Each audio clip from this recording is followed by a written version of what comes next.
গরিবী আসার কিছু কারণ। আপনারা কি জানেন ঘরের মধ্যে গরিবী হালত কেন আসে? যদি আপনারা না জেনে থাকেন তাহলে আজকের ভিডিওটি জেনে নিন। আজকে আমরা আপনাদের জন্য এমন 15টি কারণ নিয়ে হাজির হয়েছি, যে 15টি কারণ যদি আপনার মধ্যে থাকে তাহলে কখনোই আপনার পরিবারে উন্নতি আসবে না।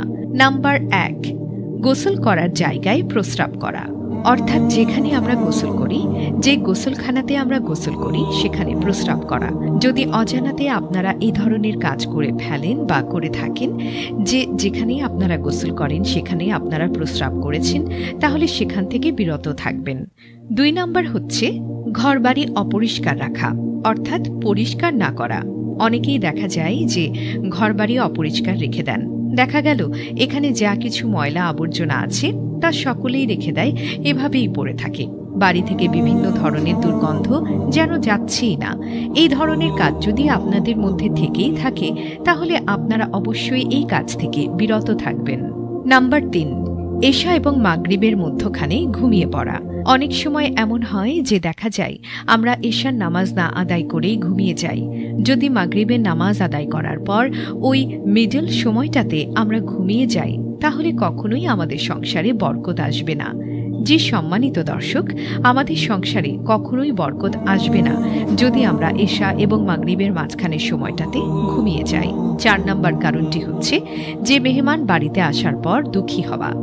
আমাদের মধ্যে এমন অনেকেই রয়েছে যে দেখা গেল কোথাও থেকে বাসায় মেহমান এসেছে, তাই আমরা দুঃখী হয়ে গেলাম বা খুব বেশি খুশি হলাম না। মনের মধ্যে যেন একটা অসন্তুষ্টি কাজ করছে যে এরা কেন এলো, আসার পর তো মনে হয় আমার খরচা বেশি হয়ে যাবে, আমার সম্পদ নষ্ট হয়ে যাবে, এমন ধরনের একটা ভাবনা চিন্তা করা। যদি আপনাদের মধ্যে এই ধরনের চিন্তা ভাবনা থাকে যে মেহমান আসার পর আপনি খুশি হতে পারছেন না, মেহমান আসার পর আপনার মনটা ছোট হয়ে যাচ্ছে, তাহলে এখনই আপনি সেটা পরিবর্তন করে ফেলুন।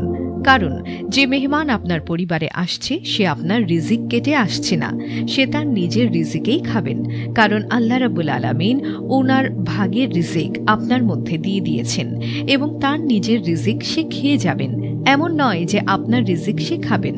5 নাম্বার কারণ হচ্ছে যে আয়ের চেয়ে ব্যয় বেশি করা। জি, আমাদের মধ্যে অনেককেই দেখা যায় আমরা যতটা না আয় করি তার চেয়ে বেশি আমরা ব্যয় করি। হয়তো দেখা গেল যে যদি আমরা 10 টাকা আয় করি তো আমরা 12 টাকা অথবা 15 টাকা খরচ করে বসি। যদি আপনাদের মধ্যে এই ধরনের লক্ষণ থাকে, এই ধরনের অভ্যাস থাকে যে আপনি যা আয় করেন তার চেয়ে বেশি আপনি ব্যয় করেন, তাহলে অবশ্যই দ্রুত এই কাজগুলো আপনি ছেড়ে দেবেন। কারণ এই কাজগুলোর কারণেই আমাদের সংসারে উন্নতি আসে না।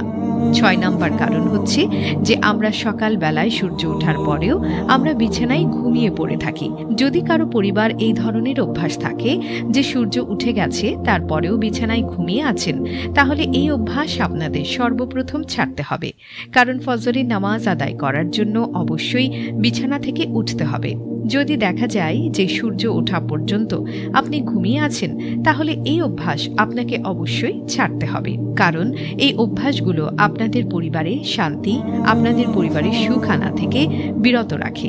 7 নাম্বার কারণটি হচ্ছে যেখান দিয়ে মানুষ চলাফেরা করে, যে জায়গায় মানুষ ওঠা বসা করে সেখানে প্রস্রাব অথবা পায়খানা করা। যেমন দেখা যাচ্ছে যে পথ অনেকগুলো, দেখা যায় যে পথ দেখা যাচ্ছে এবং যে পথ দিয়ে মানুষ চলাফেরা করে, অনেকেরই এমন কিছু অভ্যাস আছে যে পথের মধ্যে পায়খানা করে থাকে যাতে করে মানুষের যাতায়াতের কষ্ট হয়ে থাকে। জি, যদি আপনাদের এই ধরনের অভ্যাস থেকে থাকে যে মানুষ যাতায়াত করে যে পথগুলো দিয়ে সেখানে পায়খানা বা প্রস্রাব করা, তাহলে দ্রুত আপনি সেই জিনিসগুলোকে ত্যাগ করবেন। বা যদি দেখা যায় যে মানুষ সেখানে বসে আলোচনা করে, যেখানে মানুষ বসে আরাম করে, সেসব জায়গা থেকে প্রস্রাব অথবা পায়খানা করা থেকে বিরত থাকতে হবে। 8 নাম্বার কারণ হচ্ছে পায়খানা বা বাথরুমে ঢুকে কথা বলা। জি, আমাদের অনেকেরই একটা অভ্যাস আছে যে আমরা যখন বাথরুম করি, আমরা যখন পায়খানায় বসে থাকি তখন ওই অবস্থাতে কথা বলি। অনেকেই অনেক সময় মোবাইল ধরে কথা বলি। অনেক সময় দেখা যায় যে বাইরে থেকে কেউ আওয়াজ করলে আমরা ভেতর থেকে কথা বলতে থাকি। তো যদি আপনাদের মাঝে এই ধরনের অভ্যাস থাকে তাহলে আপনি দ্রুত তা ত্যাগ করে ফেলুন। 9 নাম্বার কারণ হচ্ছে পুরুষ মানুষ উবুর হয়ে শুয়ে, অর্থাৎ বুকের ভারে শুয়ে থাকা। অনেক পুরুষ মানুষকে দেখা যায় আমাদের মধ্যে যে আমরা অনেক সময় পেট চাপা দিয়ে ঘুমিয়ে থাকি। এইভাবে ঘুমানো থেকে কিন্তু রাসূলুল্লাহ সাল্লাল্লাহু আলাইহি ওয়াসাল্লাম নিষেধ করেছেন। তাই আমাদেরকে এই কাজ থেকে বিরত থাকতে হবে। কারণ এই ধরনের কোনো ব্যক্তির যদি অভ্যাস থাকে যে আমরা বেশিরভাগ সময় যখন ঘুমাতে যাব তখন পেটের উপর ভার দিয়ে ঘুমিয়ে থাকব, তাহলে আপনি অবশ্যই এই কাজ থেকে বিরত থাকুন। কারণ এই কাজগুলো আমাদের সংসারে, আমাদের পরিবারে বিভিন্ন রকম রিজিক থেকে বিরত রাখে। 10 নম্বর হচ্ছে কবরস্থানে গিয়ে হাসাহাসি করা। জি, আমাদের অনেকেরই এমন অভ্যাস আছে, আমরা যখন কবরস্থানে চলে যাই সেখানে গিয়ে দুনিয়াবি অনেক গল্পগুজব করি আর খিলখিল করে হাসতে থাকি। যদি আপনাদের মধ্যে এই অভ্যাসগুলো থেকে থাকে যে আপনি কবরস্থানে গিয়ে বিভিন্ন বিষয়ে আলোচনা করেন এবং হাসাহাসি করেন, তাহলে দ্রুত আপনি এই কাজগুলো থেকে বিরত থাকুন। 11 নম্বর কারণ হচ্ছে হাত না ধুয়ে খাবার খাওয়া। আমাদের অনেকের মধ্যে এই অভ্যাসগুলো আছে যে আমরা দ্রুত তাড়াহুড়ো করে হাত না ধুয়ে খাবার খেয়ে ফেলি। যদি আপনাদের মধ্যে এই অভ্যাসটি থাকে তাহলে দ্রুত তা ত্যাগ করে ফেলুন। 12 নম্বর কারণ হচ্ছে দান করে খোঁটা দেয়া।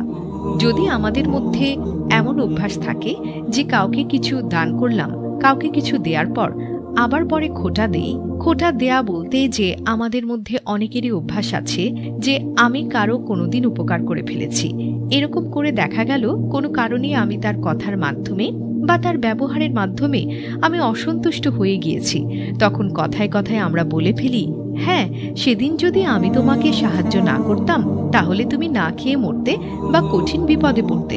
এভাবে চেঁচিয়ে চেঁচিয়ে গর্বের সঙ্গে বলি, এরকম অহংকার দেখিয়ে থাকি। 13 নম্বর কারণ হচ্ছে বিসমিল্লাহ ছাড়া খাবার খাওয়া। জি দর্শক, আমাদের অনেকেরই এমন অভ্যাস আছে যে আমরা তাড়াহুড়োর কারণে বিসমিল্লাহ না বলেই খাবার খেয়ে ফেলি। সম্মানিত দর্শক, বিসমিল্লাহ ছাড়া কোনো খাবার আমরা খেতে পারবো না। যদি আমাদের মধ্যে এই ধরনের অভ্যাস থাকে তাহলে দ্রুত এই জিনিসগুলোকে ত্যাগ করব। আমরা বিসমিল্লাহ ছাড়া কোনো জিনিস অথবা খাবার খাবো না। 14 নম্বর কারণ হলো বাড়িতে কোরআন তেলাওয়াত না করা। আমাদের মধ্যে এমন অনেকেই আছেন যাদের পরিবারে কারো কোরআন শিক্ষা আছে বা মুখস্থ আছে, তবে দেখা যাচ্ছে যে কোরআন তেলাওয়াত করি না। যদি আমাদের বাড়িতে কোরআন তেলাওয়াত না করা হয় তাহলে আপনারাই বলুন সে বাড়িতে কিভাবে বরকত আসবে। 15 নম্বর কারণ হচ্ছে 5 ওয়াক্ত সালাত আদায় না করা। আমাদের অনেকেরই এমন অভ্যাস আছে, আমরা মুসলিম তারপরেও আমরা 5 ওয়াক্ত সালাত আদায় করি না। অনেকেই হয়তো বা শুধুমাত্র জুম্মার সালাত আদায় করি। তবে আমাদের যাই হোক না কেন, আমাদের 5 ওয়াক্ত সালাত আদায় করা উচিত। যদি আমাদের কারো মধ্যে এই ধরনের অভ্যাস থেকে থাকে তাহলে তা থেকে বিরত থেকে আজ থেকে তওবা করে 5 ওয়াক্ত নামাজ আদায় করা শুরু করুন।